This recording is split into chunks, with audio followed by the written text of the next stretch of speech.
The best place to start is to think about, like, are you solving a project problem or a recurring problem? Yeah. And then a layer deeper, do you like it? That's like a huge part of it that people don't take account for, is like, do I even give a shit?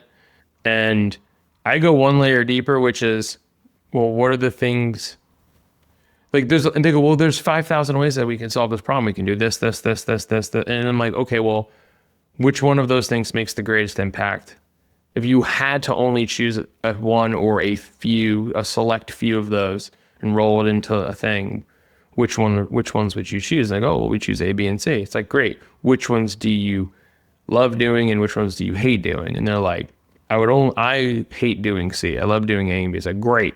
A and B it is. Like, you gotta, it's like, oh, okay. I never really considered that was just like, that part of that was the plan, or part of that is an option.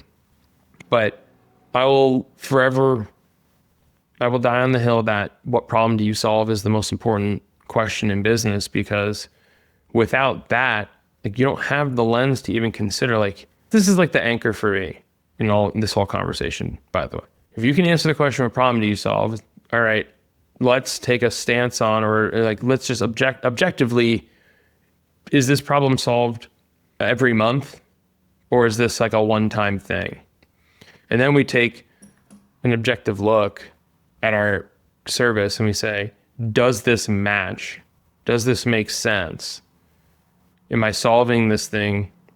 Do the mechanics and the engagement model of the service I'm trying to offer people, does that match the nature of the problem? Is there a recurring component to this problem? Or like even something, it could be tangential, it could come out of the solve. Hey, now it allows us to do X. That's something, and then you love doing X, and you can do that for everyone. You can write their social, like, now all of a sudden you have all this stuff, makes social a much more effective program. Hey, we offer the social off the back end of doing this work, whatever, right? So that, to me, like, just being cognizant of that probably will be a major unlock. It has been a major unlock for a lot of people who's like, oh, I never noticed this. And even just understanding, I think, why certain things work and why certain models are successful for some people and not for others. It's huge. Because I think a lot of people just look around at what's working and they're like, I'll try that. There is something to be said about trying things to figure out what you like and, more importantly, what you don't like. Mm-hmm. So I don't think either one of us are saying don't go try shit. But by the time you come to us at 20K, you've probably tried everything, and now it's time to be like, right, let's map this out, pick one so we can scale. Like, you cannot scale by endlessly trying shit always. Yeah, I just think also we have a preference in terms of model. Like, that's okay too. Of course. Like, I think the model that we find to be most effective is the recurring problem. Sell something on a retainer service. I don't tell people, like, don't lock people in for a year and a half, or 2 years or whatever. Like, all that shit aside, I know people get all bent out of shape about retainers. I don't really care about any of that. I'm just saying, stabilize the business. Yep. Based on your ability to generate leads and sales. And what we find is that, like, not everyone's a world-class content marketer. In fact, most people aren't. So how do we match this up? Your ability to generate leads. I've found that generally the best content marketers, if that is what you're selling to other people, it's extremely difficult to do that for yourself at the same time. Like, most of your creative juices go to your clients.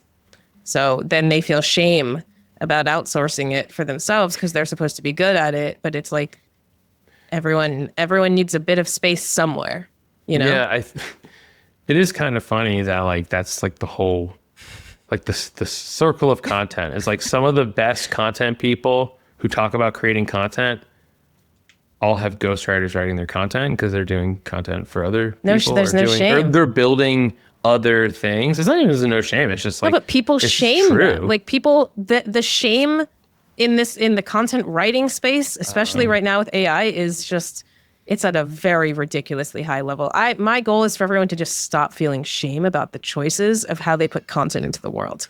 Yeah, I think that's a bubble thing too, though. Like, I don't think anyone thinks about it outside of the. Hey, I live in a bubble on know. LinkedIn. We all do. That's what I'm saying. In my It's like, bubble. I know we got to get out of the bubble, because outside of that bubble, no one really cares. That's why we started running paid ads. Try to reach people outside the bubble. That's true. You got to run. That's why we started running ads. How do you reach people outside the bubble? That's been a fun experiment. We'll talk about that another time. Yeah, another time.